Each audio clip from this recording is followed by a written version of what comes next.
What is it? What did you pick? Coke. No way! Welcome back. Hi. So today we're gonna do something a little bit different. Lately I've been reading this book by Malcolm Gladwell called Blink, and it talks a little bit about behavioral economics on the adaptive unconscious, mental processes that work rapidly and automatically to relatively little information. So basically the book talks a lot about thin slicing, which is basically, as mentioned in the synopsis, that it is how quickly can the brain work unconsciously. And there was a chapter in the book that talks about Pepsi versus Coke. They talked about how there was a new Coke and people got really mad because they thought that they had changed the formula and whatnot, because they did. Anyway, there's also a test in there that we will talk about. And we know that a lot of people have done this Coke versus Pepsi thing before, but we have a new way that is explained in the book that you guys need to try out too, because I know that she's gonna fail. I am a die-hard Coke lover, Please give me Coke. and I'm for sure gonna win because I know the difference, and I know when someone's fooling me and giving me Pepsi instead of Coke. There's a difference. I know there's a difference. So she is the perfect test subject for failing this test. Anyway, if you're new here, we are Peter and Lisa Kim, this is Lana, and we make videos weekly about travel and the best food and drink experiences with the best values. So let's jump right into it. We will perform our tests now. All right, so we're ready to begin our test. I've told her all this entire week that she's going to fail. We've always wanted to do this because I think I'm gonna win. I know the difference. You won't. You definitely Yes, won't. I do. I You do for know sure the won't. difference. All right, so I'm gonna give her these. I've labeled it at the bottom of the glass. So if you guys have watched our other videos, and we always do things in wine glasses just for fun. Aesthetic. And it's labeled at the bottom. I'm gonna have you try both, and then I'm gonna have you explain which one you think is which and why. Okay. All right, here you go. Pick whichever one first. Cheers. This one's Coke.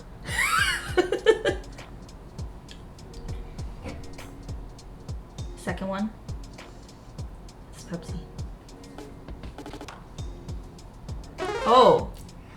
Hold up. This is a lot harder than I thought it would be. This one's Coke. Now try this one again. This one's Pepsi. All right, which one do you like better out of the two? I like this one more. Because I like this one more because it's more fizzy. And this one's a little bit more flat. It tastes very flat. Okay, so both of these were out of the small plastic bottle. All right, do you remember your choices? Yes. Okay, This one. that's your winner. Coca-Cola. I told you I would win. You haven't won yet, because the real test starts now. Be back in a second.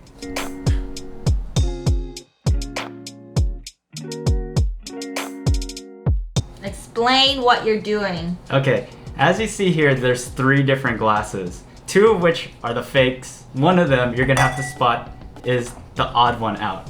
You think you could do it now? So 2 of them are Pepsi and 1 of them is Coke. Not necessarily. 2 of them are one is the other. You have to discover which one is the odd one out. Got it. Okay. One is not like the other, basically. Okay. Okay. Did you add water to that?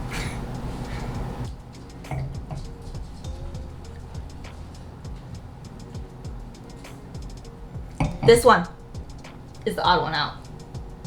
This one is Pepsi. All right, look at the bottom.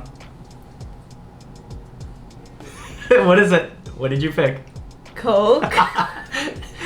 No way! It's Pepsi. It's Pepsi! But this one is the odd one out. Yes, but you called this one Pepsi, so you still failed. For some reason, these two taste a lot more bubbly than this one. Because we left it out. We did not leave it out. This one tastes flat. What did you do to it? Nothing. This is Are the you sure? This is the exact same thing. He did something illegal. Illegal. This is exactly what I knew was gonna happen.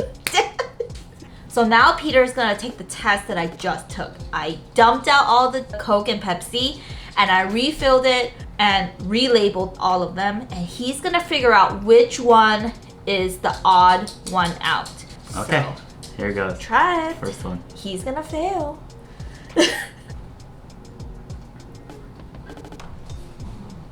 This one is Coke. And these two are Pepsi?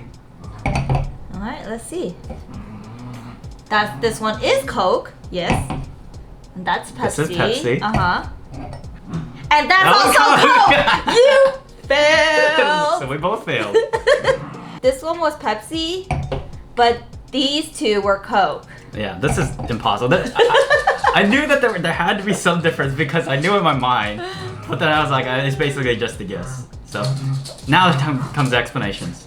So what we just performed was called the triangle test. The original test seemed fairly easy because you just try one, you try the other, and you basically have a 50-50 chance of getting it right, no matter how smart you think you are and how well you know these drinks. However, when you have the triangle test, it requires you to basically try the first one, try the second one, and try to remember both of those in your head, those sensations, while trying the third one. So basically, you're going to have to remember all of these first impressions in your mind at the same time, which is very complicated and makes the test extremely difficult. So in the book, it also explains that he tried this with his friends, and then they made the same claims that something had to be wrong, you tricked me, something, you son of a... But it wasn't.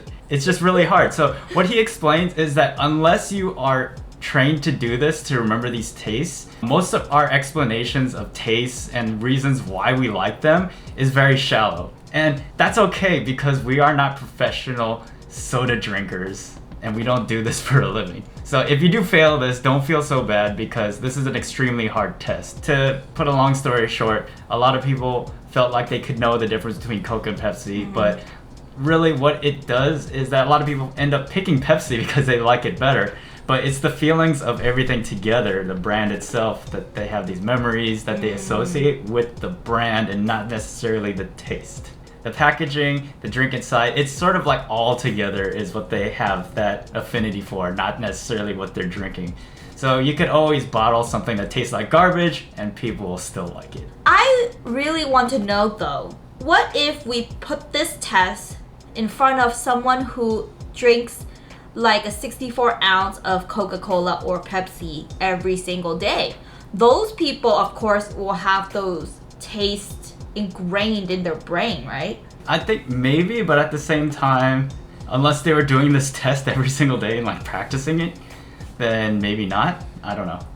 Well, of course, if you're a lover of Coke and you drink every day, you're gonna have that taste ingrained in your brain, and you're gonna know if someone gives you something different. We don't know anyone who does that, so. Yeah.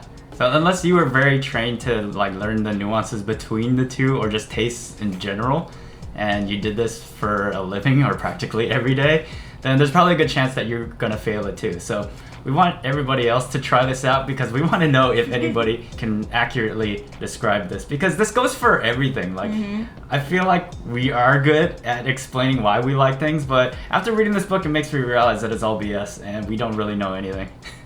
What the heck? Whatever. Coke is still better. Alright, we hope you guys enjoyed this video and thought it was interesting. Please check out the book called Blink by Malcolm Gladwell. I actually got this for free from the LA Public Library and I was able to get it via Kindle. And it's free. You can do a lot with your public library card, so check it out.